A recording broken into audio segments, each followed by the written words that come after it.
Did you know a serving military officer was arrested this week in Yaoundé for armed robbery? Not a former soldier. Not someone who left the army years ago. A man still in active service. Still collecting a government salary. Still wearing a uniform that is supposed to represent the protection of this nation. On the 7th of July, 2026, 4 people were presented to the press at the Central Regional Judicial Police Division in Yaoundé. For stories that tell one larger truth about security in this country. The first, a serving soldier of the regular army.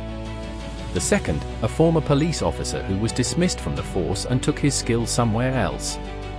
The third and fourth, 2 civilians who provided local knowledge and networks. Together they formed a gang. Not an ordinary gang. A gang with tactical training, insider knowledge of how security operations work, and access to military-grade weapons. The joint operation that dismantled them deserves acknowledgement.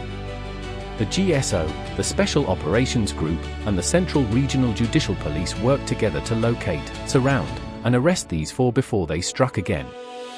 That is the institution functioning as it should. But the institution functioning today does not answer what was happening before today. How long was a serving military officer running with an armed criminal gang? Who in his unit saw something and said nothing? Who knew? Who looked away? The uniform that sometimes protects you and sometimes is the reason you are afraid.